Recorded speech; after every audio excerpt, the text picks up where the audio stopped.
Hello and welcome. This is a Great British Bird podcast, and today we're going to be tackling the subject of human trafficking. We have a very special guest, Madison, who herself was trafficked. She's a mum, she's a patriot, and she's now devoting her life to fighting it. So, hi, Madison, and thank you so much for agreeing to talk to us. Hi. Hi. And we also have the Great British Bird herself, Claire Hocking. Hi, Claire. How are you doing? Hi. How are you doing? Okay. I'm good. I'm good. So we're going to get into it. Just a slight warning: this is going to be a hard watch. It's going to be very harrowing, but it's a topic that needs to be addressed because the mainstream media will not go anywhere near it. We're alternative media, so we will. So, Madison, you were involved in a major political scandal with two very prominent US officials or politicians, and they don't get much bigger than these guys. Could you explain who they are and what happened, please? Sure. So as you said, I was trafficked. I'm a survivor of it. Everyone keeps saying to stop saying survivor, say I'm a warrior, whatever. So I was trafficked through the adult film industry, the porn industry here. And I was owned by a man named Derek Hayes of LA Direct Models. He trafficked me through the elite of Hollywood and global politicians, including George Soros and Joe Biden. So those are two of the big ones. I've spoken out against other actors, but we're talking about the politicians here. So we'll just focus on those two at this point in time. So anyway, so you were involved in a tribunal. Mm-hmm. And could you talk a little bit about that? Because apparently that was in the White House, was it not? I can't say the location of where I was because I'm under a gag order, but yes, I did get subpoenaed to go testify in these tribunals. I testified over 100 times against the elite and globalists. I've spoken out against some. Again, I can't speak of because I'm under a gag order, and there still are arrests that are happening at this point in time. So, yes. What do you want to know? Okay, just tell me a little bit about the tribunal. Well, what you can, what it involved, and who was there, and what your role was exactly. Sure. So I actually got, so I'm suing my traffickers. I had filed lawsuits against my traffickers. So I have an attorney. My attorney had called me and said, you got a subpoena, but we need to meet. So I didn't know what that meant. So okay. So I went and met with her, and she's like, this is not your normal subpoena. It's a military subpoena. I'm like, what? I don't understand. She's like, well, this is you have to go testify in a military court. And I said, I don't understand. I'm not military. Why would I have to do that? I was very confused, right, of why I'm going to go testify. She said, well, because your evidence and things have gone into court, you need to go testify in their criminal case, and they've been arrested by the military, or they're under trial in the military.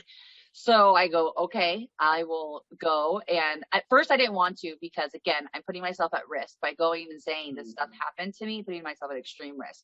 So I said, fine, I'm going to go. I went a couple times. I was going back and forth to DC multiple times. I'm like, listen, I just need to go where I do bust out all the tribunals at once, because this is exhausting. And, I do have a life and job and kids, and let's go. So I went out, testified over 100 times against multiple people, one of which who was Joe Biden. He was the very last person that I testified against.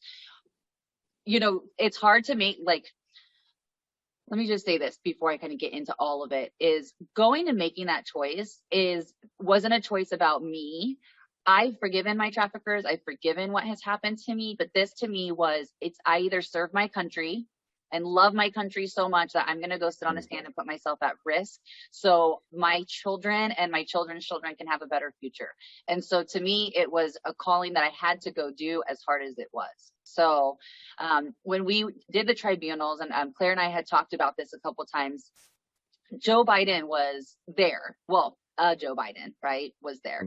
And he was the last one. And I don't get emotional a lot. I'm not an emotional person. I obviously got emotional at the borders and whatever yesterday or a few days ago with Claire. But Joe, they kept saying identify who he is. But how do you identify someone in a courtroom when it's not, that's not him?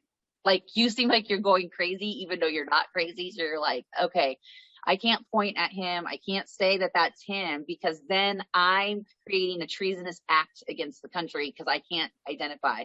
So I said to my attorney, I'm not going to identify him, but how, like, he is guilty.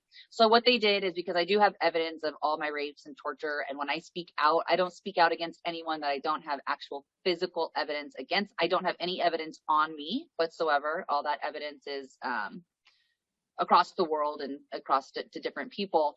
But in the court, I said in the videos, this is who that is, because I wasn't going to identify a man sitting there that looked like him but wasn't him.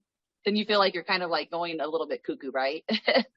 You want to ask me? Let's just ask you about that, because the Biden that we see, we all suspect is wearing a mask and it's an actor. But the Biden that we see, we're seeing on television or on our phones or whatever. So you can have all sorts of CGI and you can have, special effects. But you sat there and looked at that man in the eye. What did that person look like? Did it look like they were wearing a mask? How false or fake or how real did it look? It looked very real, but he was also like, there are protection orders for any witnesses, right? So I wasn't too close to him. He was in the room. He looked like what we're seeing on the TV, right? He looked like that. I know it was a person because they walked him in. But he looked like what we're seeing. But if you look at like Joe Biden, even 10 years ago, it's a completely different person. Even when you get older, yeah, right? Like, even when you get older, your face still looks like your face. This Joe Biden doesn't look like. And your eyes will always look like your eyes, and his eyes are nothing like his eyes. Exactly. And he's like the one that the Joe Biden before, I believe, and I might get this mixed up, but one was right-handed, the other one is left-handed, and they're signing with different. This Joe Biden is not like, he's signing his executive orders with a different hand than what he did, and he's not, he doesn't never written with both hands, so it's confusing. Like, who you're like, for me, I'm sitting there. You know how crazy I felt at that moment? Like, you're wanting me to point at this person and it's not him. And then I didn't understand. And I don't know if that's because they're going to do the EVS and everything. And that these tribunals are going to be televised or what. I don't know if it was like to show that there was like, for people that aren't awake yet, to show that this person was arrested, or that a person was arrested. But to me, if I pointed to him, I don't know what they're going to do to that person sitting there. Like, are they going to harm that person, or is this just like a show? I know the tribunals weren't a show, but for that particular, does that make sense? It does. Did he look you in the eye? So I don't look them in the eye. For me, I don't want to look at them. So it's just a defense mechanism for me. I saw him, but they said when other people that I had to point to, I looked very quickly, pointed, and I don't engage because they don't have any more power over me. And by having any type of eye contact or anything like that gives them a power over me. And I control that. It's something that I can control. And so I mean, if he was looking at me in the eye, I couldn't answer that question. And how were you feeling at the time when he came in and you sat there and you knew he was in, this version was there? How were you? What was going through your mind? At this point, I was so exhausted. I had testified over 100 times at that point. Like, you got to remember, I'm seeing these videos and pictures and everything. Nothing that I haven't looked at this. This is the first time I'm seeing this stuff so I was trafficked for almost a decade. It's been about 12 years since I've been out. So seeing all of that was traumatizing in itself and triggering. And so when he came out, it was that's where I couldn't finish the testimony. We had to go into the next day because I felt confusion, anger. I knew it was almost done. There was like a sigh of relief. There was a lot of emotions that are going through me because I know he's the last one. And it's just like, okay, is this the moment after I'm done testifying that I get my justice? Because I've been called a liar. I've been called hateful. I'm trying to ruin people's lives, all this stuff. But it's like, is this the moment? Like, once this is done, will I get justice? I think that was like the main thing. And that's why one of the reasons too, when he walked out and he wasn't himself, I couldn't finish my testimony because I'm like, how, I mean, is this done? Like, is this the weight that's going to be lifted? Do I get like it? Does that make sense? Hopefully it makes sense. From a survivor, you know, you're like this. I just want justice, and I want this to be true. I'm here. I'm seeing it, but I need it to be true. I don't want this to be a show. I need it to be true. If that makes sense. Now, could you? Military tribunals are different to normal sort of court cases. Was everyone there military, all in uniforms? Were there any civilians there at all? The only civilians that I saw were my attorney and myself. And then I do have other friends that have testified, but they were not in the room. So the only civilians there were us, and we were escorted by military. When I went out and flew out there, I was escorted on a military plane. Everything was through the military. Through the U.S. military. From my understanding, they were U.S. military. If they were other, special operations or anything, I couldn't tell you that. I'm sure they wouldn't be able to tell me that. So how did it go? I mean, were you? I mean, happy's probably not the word to use, but were you pleased with how the tribunal went? Are you feeling that you're going to get some justice? I do think, I know I'm going to get justice. I know I'm going to get justice. I believe it. I mean, I've seen certain things. I know that there is someone very up high now who will call me and tell me this is happening. I think that they do that because I'm also very vocal about what has gone on. And so the threat towards me is extremely high because bank accounts have been frozen by George Soros. I mean, these people's accounts, this isn't just like chump change. This is billions of dollars, and their livelihood is all frozen because I decided to stand up and say, fuck you. Yeah. I mean, really, I'm going to stand up and say, this isn't okay. Because if I don't stand up and I don't testify, what if someone else didn't? Then they get away with it. Then they get away with their crimes. So what exactly did Joe Biden and George Soros do to you and others? I mean, I'm not going to talk about what they did to others when they were with me because I just don't think that's fair to them if they're not speaking out. But as far as me, I mean, I was trafficked. I mean, they raped me, they beat me, they tortured me. I mean, and again, I was trafficked for almost a decade. So, I mean, I was chained to beds, I was chained to walls. I mean, I was chained to concrete floors.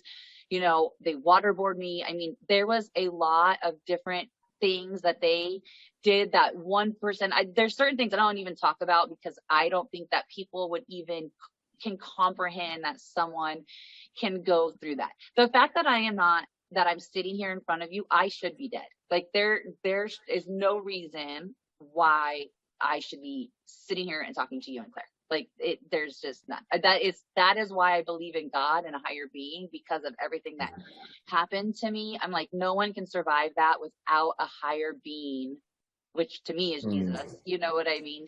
To survive it. Now, you said that you were trafficked for 10 years. Was there any time period within that 10-year where you tried to make an escape or anything like that? You were recaptured? Did anything like that happen at all?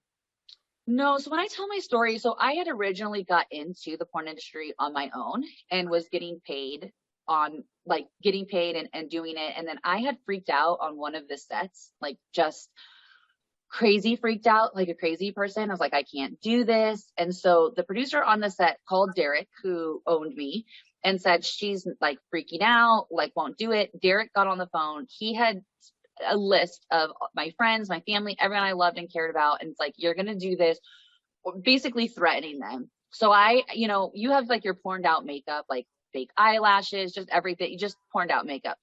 And I'm crying. And I said to the producer, fine, I'll do it. Can I just get myself together? He said, no, I'm going to film it as a rape scene. So then they filmed it as a gang rape, and I got gang raped on camera. And I was like, okay, I know I need help, so I'm going to go get help. So there was a mega church in California, and I went to that mega church and I said to the pastor, Mike Erie, I need help.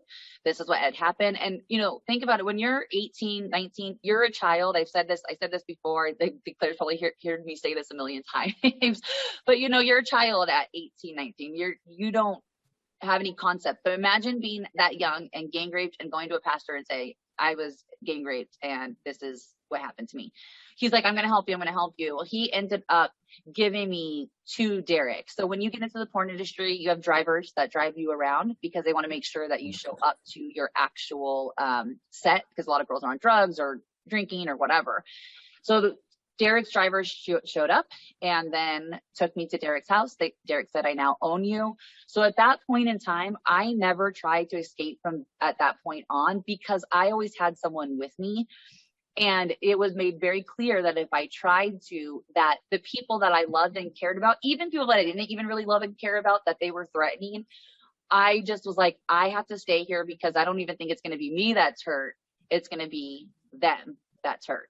So, and you also get into that Stockholm syndrome where you don't think about leaving because you're under that Stockholm. That's just umbrella. Your life. Mm-hmm. Yeah. Sure. So, I mean, the phrase human trafficking, it's a very broad spectrum. It's multifaceted. So, I mean, this is a question to both you and Claire, because Claire, you're fighting it this side of the pond, and your expertise is the corporate, yes? My expertise, I got into this because I started pulling people off the streets and realised there was a lot going on with paedophilia and trafficking and stuff, and people being used, like kids in homes being used from Wednesday till Sunday. They'd be smacked off the head on gear, and then they'd be brought back Monday. So they were classed as temporary missing from these care homes. So in other words, they're being trafficked. And how they were getting away with it was, let's say there was 2 or 3 of them in the care home, they would be blackmailed by someone in the care home that's saying, well, if you two go into it, but we'll keep the little brother out. So he's safe. So these kids were going along with it because they had no choice. So I got through with all that shit and then realised what's going on. And then I'm quite good at understanding warfare. I know it sounds crazy, but how to cut someone off at the knees when you feel the easiest way to do it, cut the head of the beast off. So I started researching, and I did a lot of research, which brought me to the attention of the fact that everything to do with the trafficking is surrounded by all the governments. All roads lead to the top. Forget Rome, it all leads to the top. Everything does. There's always somebody in the top of our governments that's involved with all the trafficking and to do with all the paedophilia. And that's how they all, that's a percentage of them, not all of them, but it's a percentage of them. But basically, if I can tell you the biggest spectrum of what goes on in the world, then you might just get a concept, because it's a bit like Monopoly, but a very vile version of it. Okay, so it's like this. They look at, you've got the superpowers, and they look at a country and then decide which country they can pick on. So, for instance, because if there's some countries on their asses financially, they'll cause a war using religion or something else, or it could be germ warfare like they did with AIDS, which was obviously planned. In Africa. Well, that was because it was mineral rights they were after. So, as an example, a war will be caused, and through the war, they get ammunition sold, mineral rights they usually grab or something like that, arms deals, they do all these things and everything. And what's behind it is then they can ship arms, drugs, trafficking, children, everything. Everything's worth money to them. It's a commodity. People, everything, it's human commodity. It's the same all over. So that is basically where we're at, which is the area I've gone down. I've been researching people that have worked in Parliament. I've researched individual lawyers in London, for example. More money, trafficking money, comes through the London Mile than any other country in the world. That's it. End of. We are the biggest fucking perpetrators of human trafficking. And when I say that, I mean, you know, adrenacrine's one thing, but forget that. There's organ harvesting that's going on. I mean, we're talking about children from a certain age that are worth the value of money, and they will literally use these kids until their life starts to diminish. In other words, they're going to die. So they'll have them rape. And these are kids as well. And then when they know the light's going to fade, they'll go to another place, and then they'll just die on a bench, not be put to sleep. They'll die on a bench, and at that point, or sometimes they'll do it while they're awake, and they just when they go into a coma, because they're dying from internal bleeding, they'll just cut their organs out of them. That's it. End of. Wow. They literally use it like where it's an abattoir, like animals. So as an example, if anybody's out there that doesn't agree with eating meat and knows what goes on in the abattoirs, that's what's happening with children, and it's happening in our country. Wow. Because I was going to say to you, you know, human trafficking, it's a broad spectrum, and the sex part of it is just one part. We've got organ trafficking, the adrenochrome and all of that. So, Madison, as an example, Mark, I'll just give you an example. Let's say we had a child that went missing, and this child, let's say it's worth 30, 40, 50,000 pounds. Yeah, or could be more, depending on the age. They'll use that child for a lot of sex. Because if you imagine, if you're going to sell drugs, you've only got one hit on drugs, haven't you? You've only got one hit on arms and ammunition. But you've got many hits on being able to use the child for sex and everything constantly through a ring, like in Parliament, which is the one we were investigating. So a paedophile ring, which is there, that's involved with banking people, it's involved. So in other words, the people that are in Parliament, certain ones are using the same bankers that are in the paedophile ring because they get good rates and they get to lend at different things. So they're all in this private club. And how they get away with it is they're all in a satanic paedophile ring, that they video each other doing it.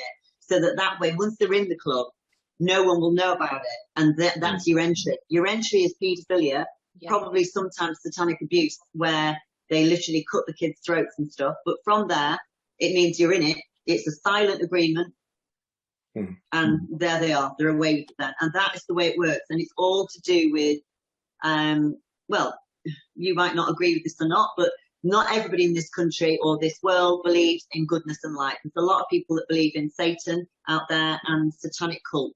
And if anyone is standing here now and says, oh, none of this shit exists, well, I'm fucking telling you, I've seen many, many cases of babies being cut, the throats cut, the hung up, cut, they drain the blood, they use the blood, right? They drink the blood, everybody does. And not only that, then they use the meat of the child and they cook with it for something that they all use. So that's their way of saying they're honouring the child. Wow. It's sick. It's just sick. So, I mean, this leads to the southern border. I mean, Trump secured that southern border, and now with Biden, or this version of Biden being in, he's opened it up and it's hemorrhaging people. Wait, Trump started building the wall. The wall, Biden stopped the building of the wall. And if you look at the borders in America and Canada and everything, Canada has a wall, right? For Americans not to get in. Why are we not having a wall? The wall had nothing to do about people coming in and seeking asylum, because you can come in and seek asylum, but there's a very small percentage that come into America that are seeking asylum. It's usually trafficking, drugs, or the cartel who's bringing them in. So Biden stopped the wall being built. So half of it's built, but he stopped it. So now that's where the borders are open and people are just like flooding in because they're paying the coyotes to come in and paying their cartel tax to the coyote to get in, because you have to pay the tax to get in. It doesn't matter who you are, trafficker, guns, drugs, whatever. They're gonna, so it's crazy. You see, that boils down to what I said, Mark, which everybody needs to have transparent bank accounts. It doesn't matter what position of power you're in, everything has to be completely transparent. Because if we go to the gold and silverback currency and everything's transparent, it means nobody can do any laundering, because there's not going to be dark web. If Starlink takes place, which is going to get rid of all the other systems with Elon, it means then there's none of this shit, because none of these fuckers will be able to hide anything anymore. There can't be any dark web, and there's going to be no money to be. I would like to say, sorry, I know I'm going a bit off track here, but I just want to say, I know we mentioned this the other day on our video, but I just want, for people that haven't watched that, Mark, one of the things that a lot of people in Britain are not understanding is, why is Biden not Biden, and why are people still allowing Biden to shut down policies on the border and stuff like that? Do you know what I mean? Yeah, so let me explain. That's a whole podcast in itself, isn't it? Oh yeah, I can tell you the short version of it. Please do. So there's the United States of America, which turned us into a corporation. We are not.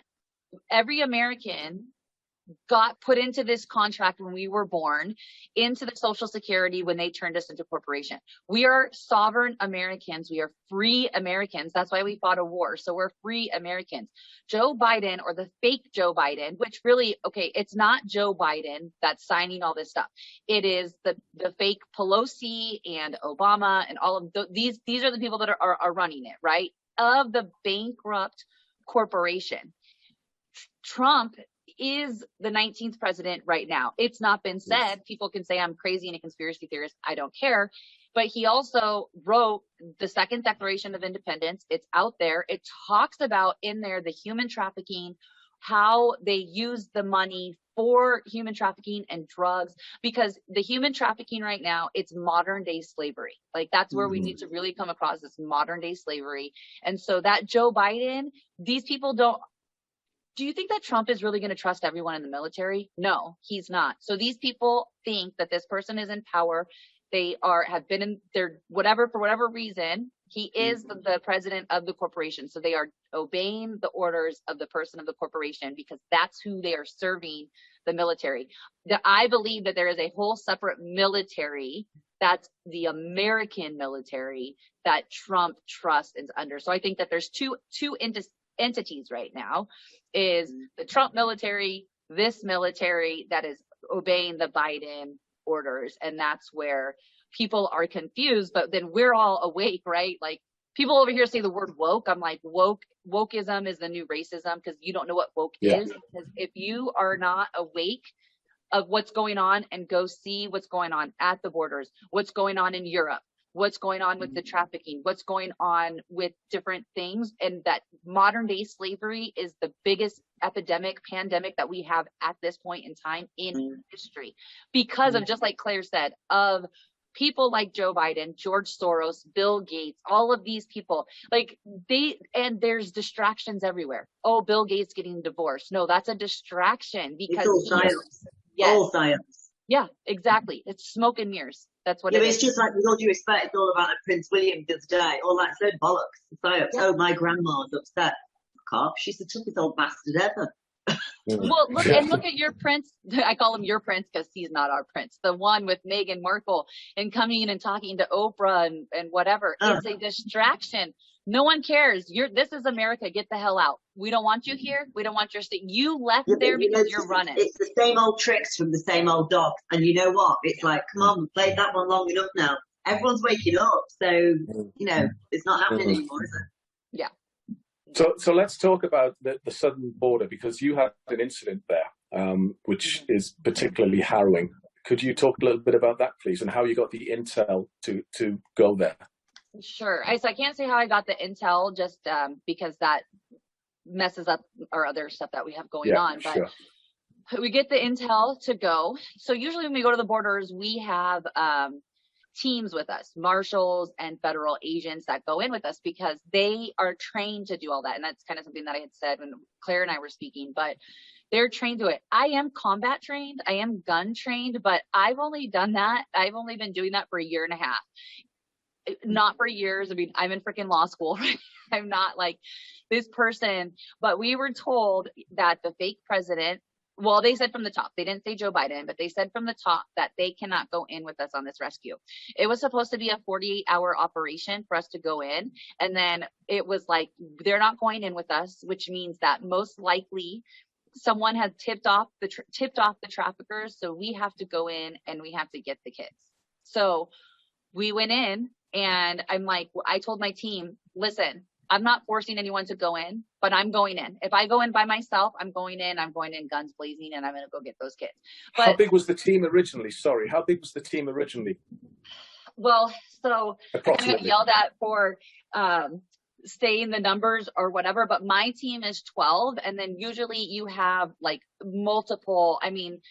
There was 8 on one and 9 on the other. Yeah, right. But the thing is I cannot, I just had a meeting with my team, and we can't say these numbers. Yeah, but percentage-wise, you were cut by a large percentage, and you had to go in there more or less alone. Yes. I mean, we went in.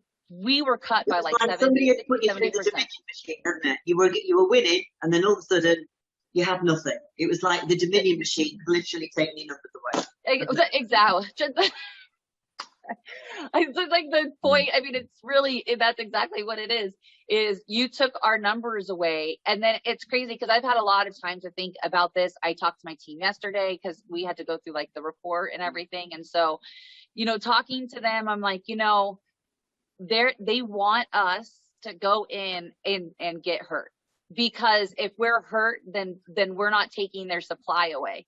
because their supply is starting to run low. Like, and so us going in, it's like, let's put you in a dangerous situation, because then if something happens to you or anyone on your team, and it's crazy because I know other people that do extractions, and I'm like, this is the second time that I've gotten hurt in an extraction, like where I'm physically in an altercation with someone, which is not a normal thing. But normally you have a team, a huge team around you, and that are federally trained and that have trained to do rescues and extractions for human trafficking.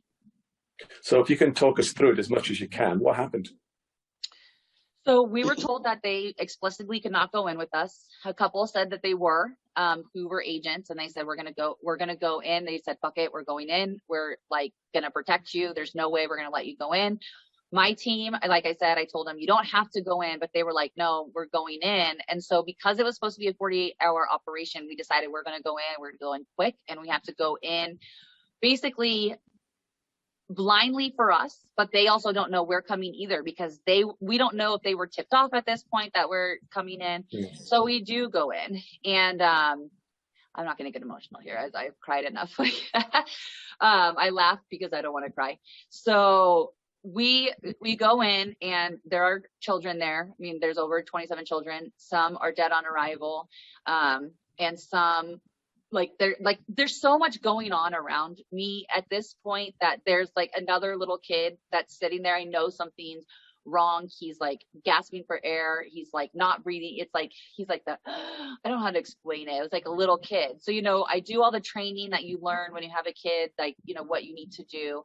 And, I knew at that point that he was not going to make it. I don't know if that was just God telling me to love him and love on him. But so he knows that there's a pure love, that he's going to go somewhere. He's going to go somewhere good, because I don't know how long he was in this trafficking, so I don't know how much torture and how much abuse or how much rape had happened to this little boy. Claire and I named him Angel, because it's just like, to me, he's an angel, right?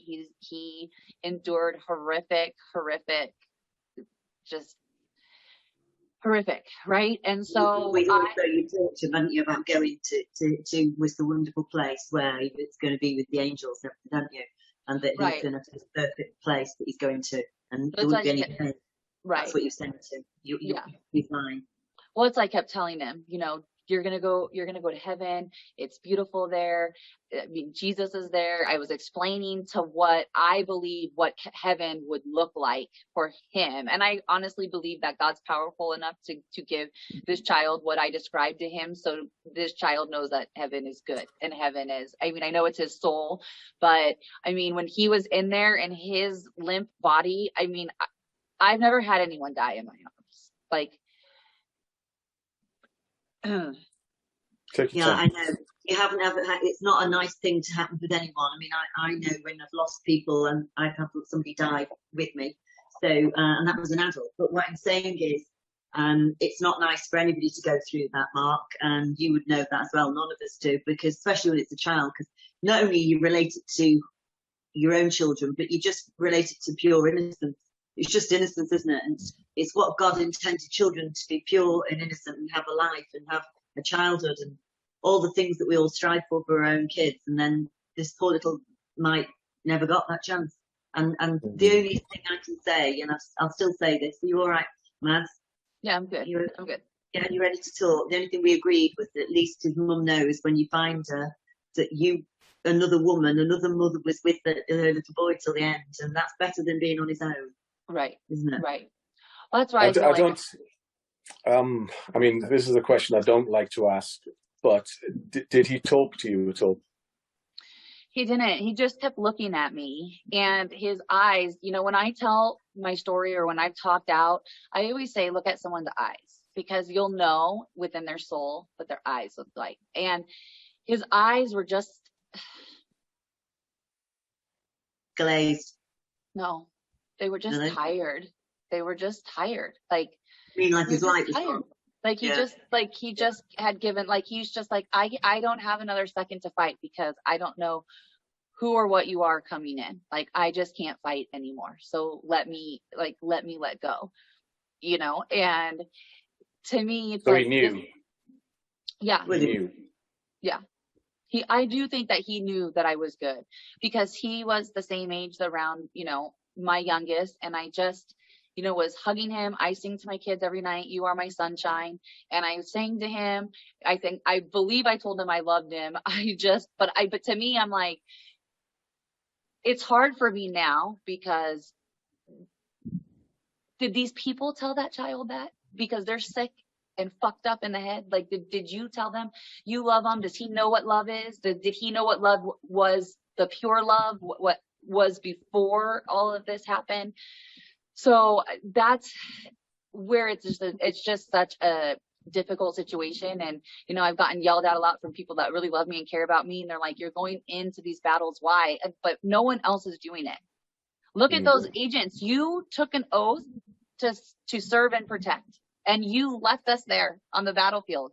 And so the thing is, Madison, I keep thinking about this, and what's going to be coming is not good for all these people. Yeah. Because they've chose their line now, what they've done. You can't repent from that. No. There's nothing you can do. Not when it's to do with God's children. I'm sorry, and everybody might look at this and think I'm talking crazy shit. No, I'm not. No, There's you're not. going to be certain people now that will not be back from this. Right. At all. Let's hope so. So, Madison, this would have been happening inside, yes? And I'm presuming there's a lot of noise happening around you as well, because your team was taking care of business. Right. Then what happened? Did you just take the little boy out, or did you leave him to assist the agents? No, I held him. They had everyone under arrest at that point. I couldn't leave him. I was sitting there for a while, and they're like, "You have to get up." We can't move them, because people do have to come in and see the scene. And so because people weren't coming in with us, we needed to make sure that everything was preserved, all evidence. So when they do go to court, that none of us had altered anything. So right. Forensically, you would not be compromised. Right. So if I would have moved him, it would have been a messing with evidence, or however you want to call it. So, I held him, and then, I wanted to give him a kiss on the head, but they were like, "You can't, because it'll, like, your saliva, contaminate you. know." And so, I mean, again, I have my team that's protecting me too, right, to make sure that I'm okay and fine. And so I just left him there, but I do know where he is now, where they moved him to. We are trying to find where he was taken from. And I mean, I told Claire, if we can't find anyone, I myself will pay for a funeral. I will give him a funeral. I'm just praying that if he has loved ones out there, that we will find them, because I know we will, because they deserve that closure in their life too. So what about the other perpetrators? Because it must have been hard going in there, being armed, seeing that insanity, that hell, and just not taking them all out. It is hard. I mean, you got to remember too, I am a trafficking survivor. So me seeing this, I'm also was abused by my dad when I was young. And so this is hard for me in that sense, because I see the abuse that's going on. So thankfully, if I didn't have forgiveness, I don't think I could go in there and not shoot the hell out of all of them, really, or do unimaginable things to them.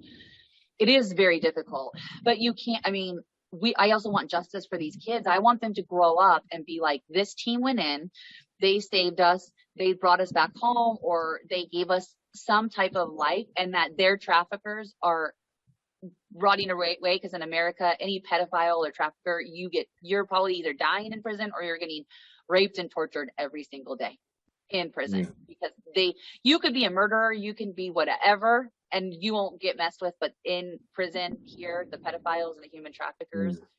So it is. They have their own code, don't they? They do in the UK. There's like a code. There's a code of honour, as to speak. Oh yeah. They don't agree with women and children. Or any rape like that, they don't like it. No. Totally anti it. Yeah. Do you know one thing that I cannot stand, and it's a pet gripe with me, is I can't stand injustice. And when I look at the hate that Donald Trump has had, and he has been spearheading this fight against trafficking, and he saved thousands and thousands of, I'm not just going to say children, but people. And the vast majority of people have got no idea. And they believe the mainstream media, and they hate this man, and he's doing amazing work. How does that make you feel? I mean, I love Trump. You know me, I'm going to tell you a funny story. When Trump got elected the first time, I was like so pissed off. I was like, no way. And then I started to do my own research. I'm like, everything this man said he was going to do, he's doing in policy and everything, because I am a patriot. I do follow government. People have asked me to run for office here, which I'm like, no, I'm in law school. I need to know the law so I can use it against them, because that's what they've done to us. And so I follow politics very closely. And so I started following him, and I'm like, I'm going to see what he does, you know, because here in America, he had this show, the Apprentice show, you know, like he was just this guy, you know, whatever. So I was like, really, we put some actor in the White House? Like, this is so stupid. Then I started following him, and then he started to talk about human trafficking, modern day slavery. And I was like, this is the only president in my lifetime, and I think probably even ever, that spoke about modern day slavery, maybe since Lincoln, right? Because Lincoln's freed the slaves. So talking about actually slavery was Donald Trump, and said, we want to elevate every survivor's voice. We want to free everyone and elevate every survivor's voice. I mean, this man, like, I don't care if you don't like what he says. I don't care if you don't like his mean tweets or whatever.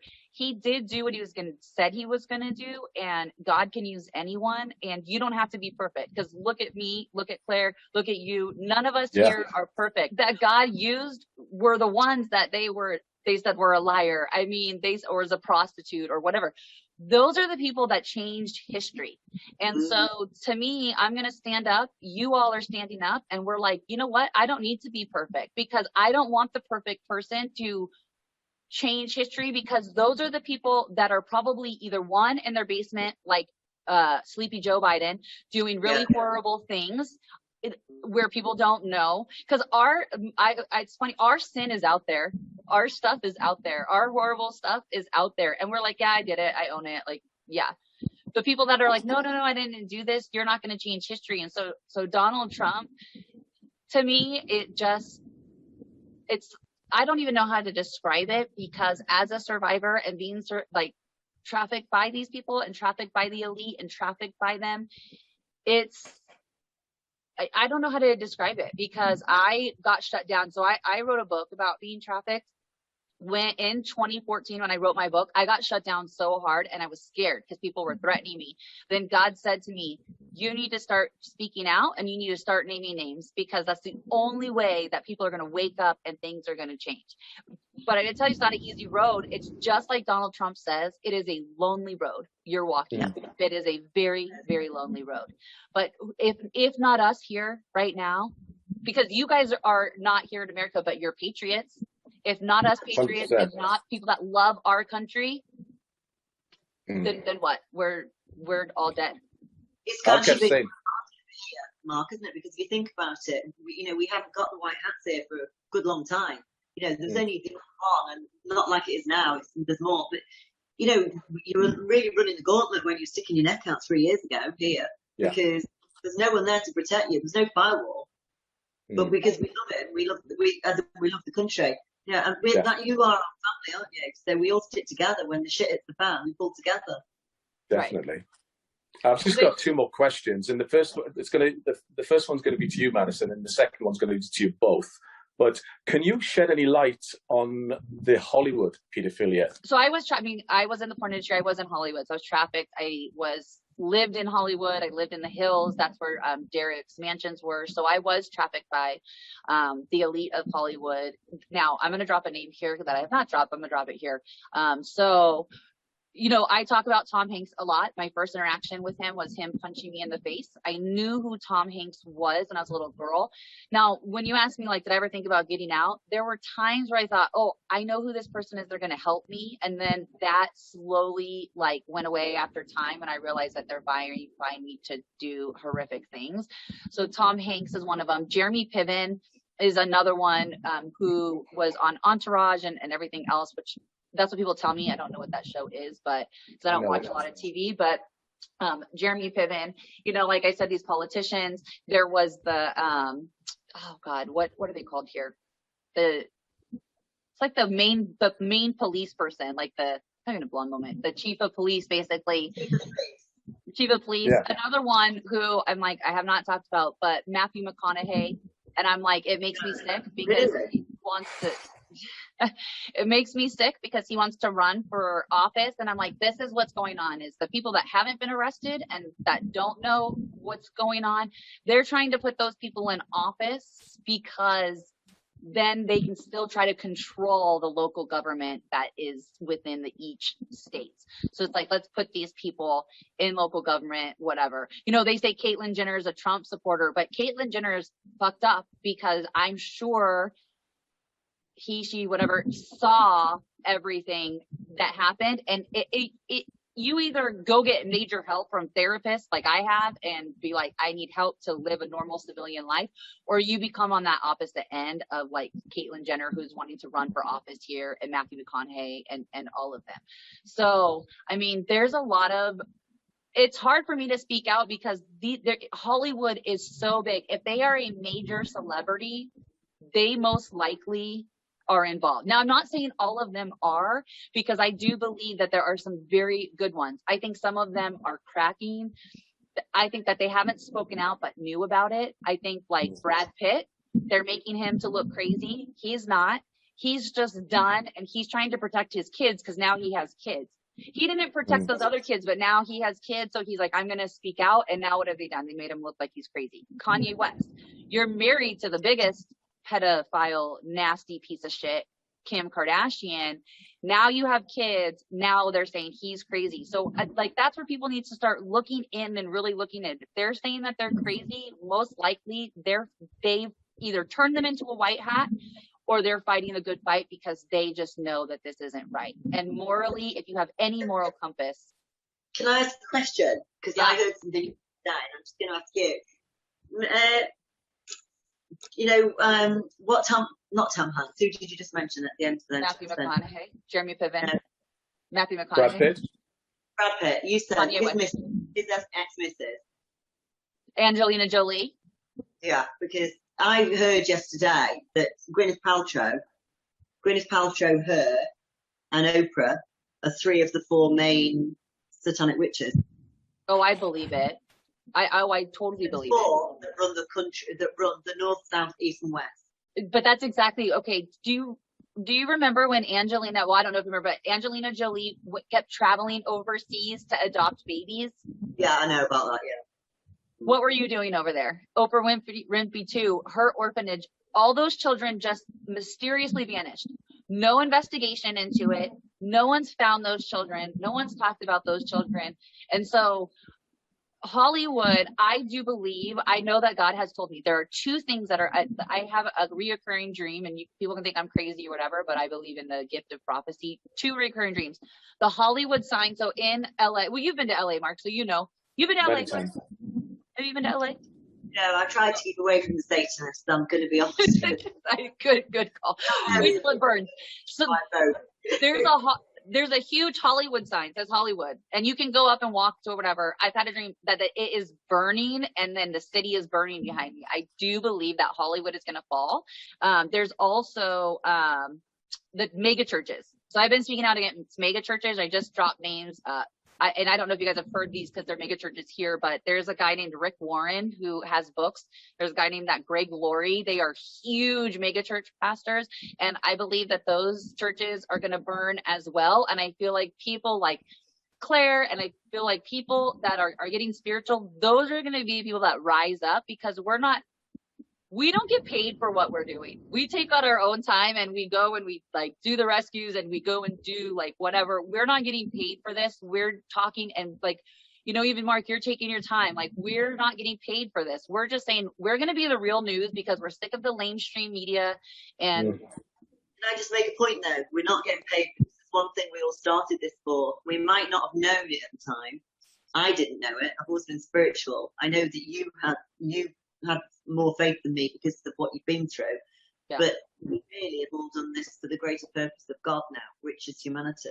Exactly. So, because we're bringing him back up, aren't we? We're bringing humanity back up off its knees. Yeah. So my final question to both of you, and I'll ask you first, Claire.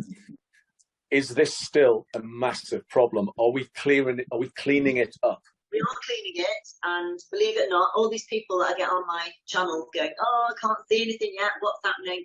There's a spiritual war going on, okay? So without sounding too gaga, when President Trump speaks about the war that's going on, invisible war, okay, he's not talking about the vaccine war or anything, and he's not talking about COVID. He's talking about the spiritual war that's going on, and it is good v evil, okay, across our planet. Yes. And it's really what's been going on, because he's been fighting against the tide, because there's such a lot of satanic, dark, demonic human beings out there that are using us like we're just cattle.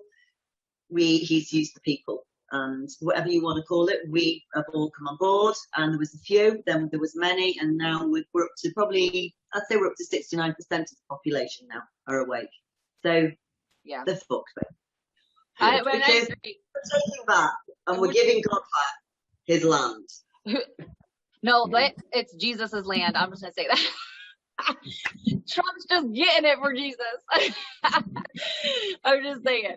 I'm gonna say this, so your last question. Yes, it is still a huge issue, because there's always going to be evil in the world. And so it is a huge issue, and we need to know and never fall asleep, because modern day slavery is a huge issue. And and again, for another show or whatever, but CPS, Child Protective Services there and here, there are a lot of things that need to fall. The Planned Parenthood here, I don't know if you guys have that in the UK, like that needs to fall. That's already on the agenda. Right. So, but I'm going to tell you this. This is what's going on, and this is what everyone needs to realize. There are two things that you can serve here. There are two kingdoms that we all have a choice from. There is a kingdom of good, and there is a kingdom of evil. And there is no serving both masters. So you serve the good, or you serve the evil. There is no in-between line. So everyone needs to pick their kingdom, and then let's go to war, because it is good and it is evil. Like Claire said, it's good versus evil. And so you cannot serve the two masters as one. So whatever you choose, you make that choice now, because it is a kingdom of evil and a kingdom of good. And it is here on the earth. And it is time for us to wake up. It is time for us to rise up. It is time for us to be the motherfucking resistance for good. We are. Yeah. And the thing is, we've got resistance behind us. We've got military guys that have come out the scenes, Mark. Well, they've come to me, and you know that, don't they? And they've had private meetings with me and said, we'll go again. We're coming up for this cause.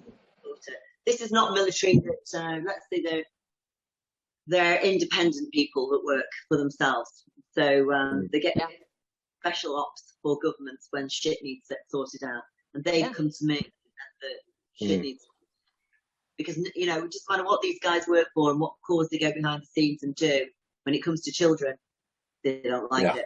No. Brilliant. Yeah. Well, listen, we'll do this again when there's more intel, there's more updates. We'll do another three-way. That'd be great. But thank you so much, Madison, for that. I really appreciate it. You can't say that in America. Okay, guys. Well, thank you very much for all of that. And let's speak soon, yeah?